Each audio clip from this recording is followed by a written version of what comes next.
naon akang make gagaro segala supaya sabab tingali we ku lobana teh jelema teh itu lapangan kerja ya heureut akang heureut jelema beuki loba akhirna kaituna tensi kriminalitas oge ngaronjat eta pengangguran loba berukan teh kumaha carana pikeun ngawujudkeun keluarga kecil bahagia sejahtera kumaha teh Kang cerdas mampu beres nyieun tindakan anu tepat efektif tur efisien dewe bisa euy percaya Kakang mah efisien jeung ulet bener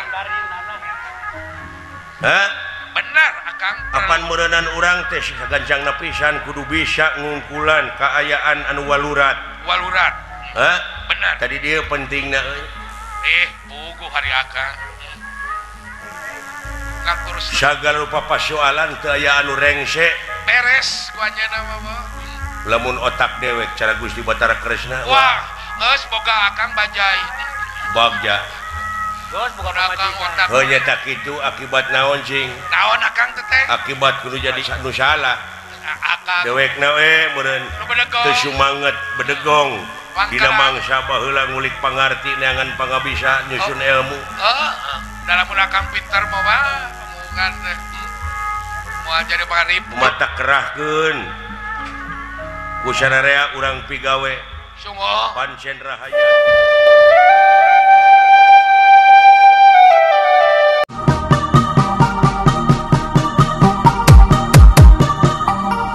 Kepemimpinan ini sebenarnya merupakan bagian inti dari manajemen.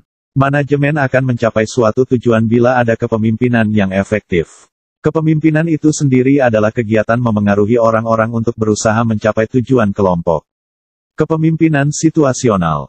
Pakar di bidang kepemimpinan memberikan pengertian yang dimaksud dengan kepemimpinan situasional, yakni gaya kepemimpinan yang bervariasi dari satu situasi ke situasi lainnya dalam mendorong ataupun mengarahkan para bawahan sesuai dengan tingkat perkembangan dan kematangan orang-orang yang dipimpinnya.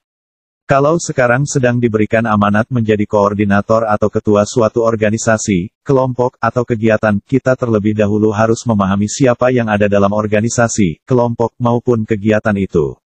Karena kita harus memiliki dua hal penting dalam menerapkan gaya kepemimpinan. Yaitu, apakah kita akan lebih banyak memberikan dorongan atau memberikan arahan ataukah kita hanya sedikit memberikan dorongan dan lebih banyak memberikan arahan dan sebaliknya. Yang dimaksud dengan perilaku mendorong adalah kalau kita lebih banyak berhubungan atau berkomunikasi dengan cara dua arah atau timbal balik kepada orang-orang dalam organisasi itu. Lebih banyak mendengar suara mereka apakah itu saran-saran ataupun pendapat bahkan kritik dan bisa jadi caci maki, kemudian kita juga memberikan dukungan dan juga semangat kepada mereka untuk melakukan sesuatu yang berarti bagi mereka maupun organisasi. Bahkan, kita mau melibatkan mereka dalam proses pengambilan keputusan berkenaan dengan kepentingan mereka maupun organisasi. Adapun perilaku mengarahkan atau memberi arahan kalau kita melakukan hubungan atau komunikasi dengan cara satu arah hanya menjelaskan apa yang mesti dilakukan anggota organisasi maupun pengurus lainnya. Apa, kapan, bagaimana caranya. Bahkan, dilakukan dengan memberikan pengawasan yang ketat. Mencocokkan gaya ke dalam organisasi. Idealnya, seorang pemimpin harus memiliki berbagai macam gaya. Ia harus siap menghadapi segala keadaan, berpindah dari musim panas yang serba membolehkan kepada musim dingin yang banyak tuntutannya. Memandang hal ini dari sisi organisasi, maka organisasi harus mengadaptasi suatu strategi untuk efektivitas dengan mempertimbangkan kebutuhan dan produknya. Sebagian besar organisasi sukarela dan nirlaba didirikan berdasarkan asumsi adanya persamaan visi dan sasaran. Mereka memiliki strategi mencari keberhasilan untuk mencapai sasaran mereka. Ketika organisasi tersebut masih baru, pendirinya dapat mengandalkan kekuatan visinya untuk menarik orang-orang lain yang mempunyai sasaran yang sama. Namun, pada waktu organisasi itu berhasil, maka cara-cara lain untuk mempertahankan persamaan visi akan diperlukan. Bila gaya kepemimpinan tidak disesuaikan sehingga mencakup penyamaan sasaran dengan peran serta penuh, sering organisasi tersebut akan mengadaptasi strategi menghindari kegagalan.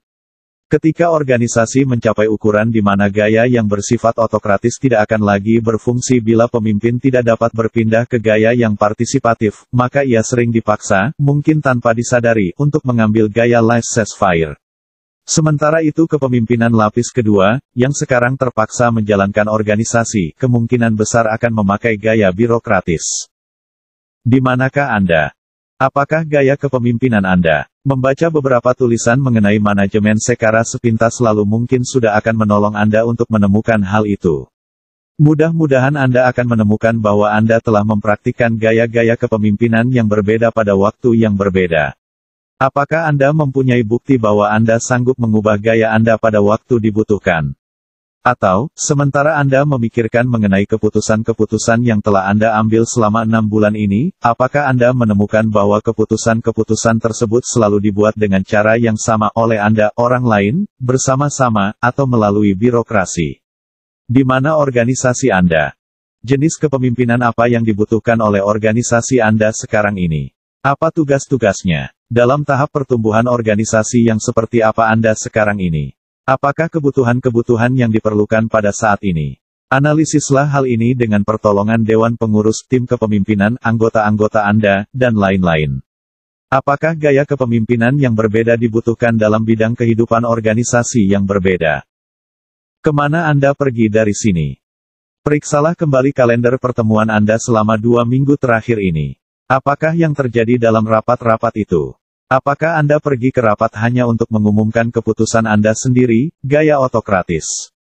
Apakah Anda pergi ke rapat dengan harapan dapat bekerja sama dengan kelompok tersebut untuk mencapai suatu keputusan, gaya partisipatif? Apakah Anda berharap untuk duduk bersandar membiarkan orang lain mengurus masalah yang sedang dihadapi, gaya permisif? Atau apakah Anda pergi dengan tekad memakai prosedur baku untuk memastikan bahwa kapal tersebut tetap tenang tanpa masalah, gaya birokratis? Mungkin Anda sama sekali tidak pergi, laissez-faire. Bila Anda menemukan bahwa Anda menangani setiap pertemuan dengan cara yang sama, Anda mungkin terkunci pada satu gaya dan dengan sadar harus mempertimbangkan untuk mulai berusaha menyesuaikan gaya Anda sebagai fungsi situasi yang sedang Anda hadapi. Dengan memutuskan gaya yang akan Anda pakai sebelum rapat, Anda akan memperoleh kesempatan untuk mengamati respon peserta-peserta rapat yang lain.